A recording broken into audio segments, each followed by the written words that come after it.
নমস্কার বন্ধুরা, আজকে বানাবো ডিম আর কুমড়ো দিয়ে এমন একটা রেসিপি যেটা ভাত রুটি সব কিছুর সাথেই বেশ ভালো লাগবে।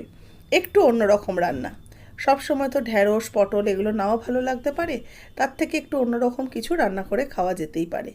এর জন্য এখানে একটু মিষ্টি কুমড়ো নিয়েছি, এই 300 গ্রামের মতো। কুমড়োটার খোসাটাকে ভালো করে ছাড়িয়ে নিয়ে একটা গ্রেটারে গ্রেট করে নিচ্ছি। ভালো করে কুমড়োটাকে কুড়ে নিতে হবে। ঠিক এইভাবে কুমড়োটাকে আমি কুড়ে নিচ্ছি। আর এটা কিন্তু একটু মিহি করেই কোড়াতে হবে, খুব মোটা করে কোড়ালে হবে না, একটু মিহি করে আমি কুমড়োটাকে কুড়িয়ে নিয়েছি। এবার এই মিষ্টি কুমড়োটাকে আমি একটা বাটির মধ্যে নিয়ে নিচ্ছি।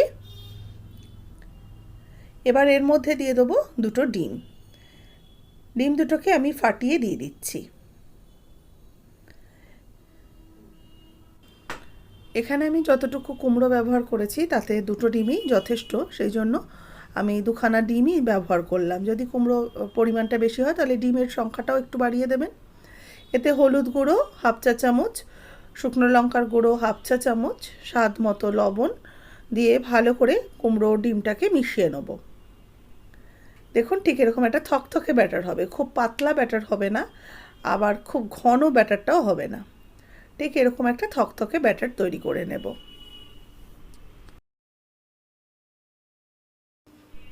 এবার কড়াইতে একটু সর্ষের তেল দিয়ে দেবো।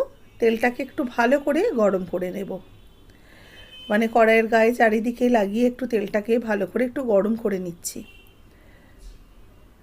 তেল ভালো করে গরম হয়ে গেলে এবার এই কুমড়ো ডিমের ব্যাটা দিয়ে দেবো তেলের মধ্যে।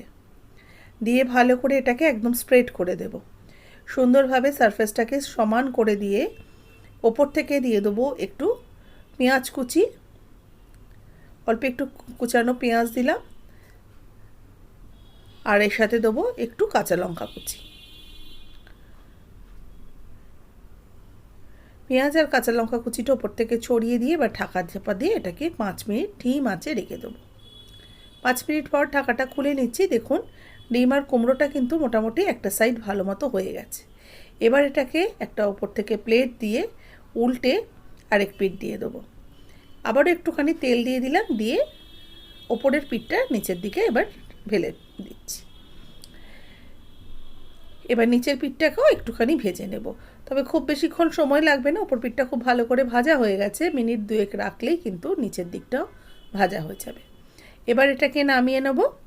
নামিয়ে এটাকে এবার পিস পিস করে কেটে নেব, তবে একটু ঠান্ডা হওয়ার পর কাটবো, এখনই কিন্তু কাটবো না।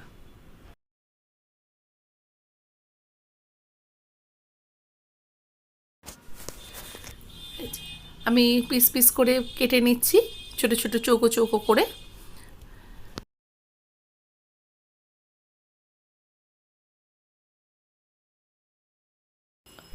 একটা মশলা করব, নিয়েছি রসুন, পেঁয়াজ, আদা আর টমেটো।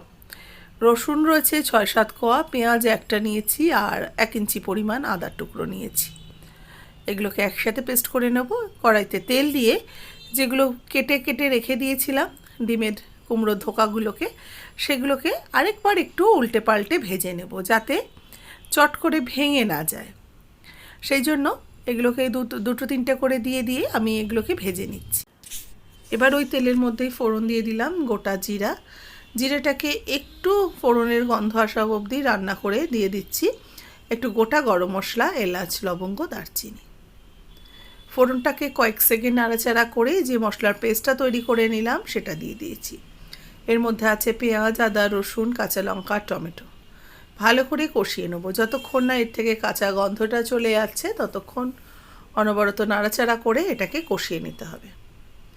আস্তে আস্তে কিন্তু দেখুন মশলাটার থেকে তেল ছাড়তেও শুরু করেছে।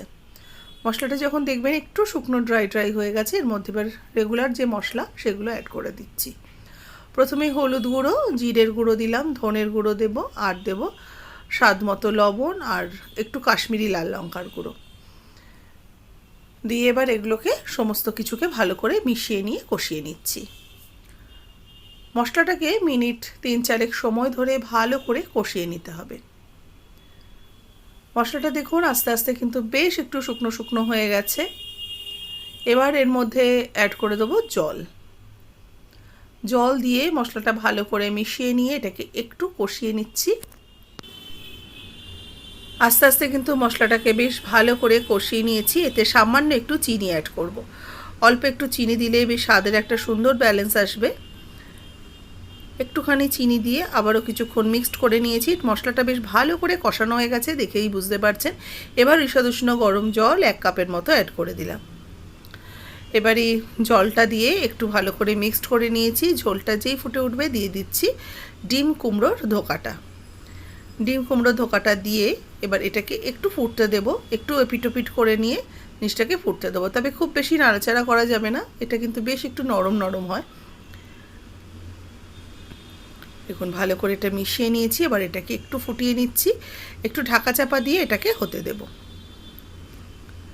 ঢাকা দিয়ে রেখেছিলাম 2 মিনিটের জন্য।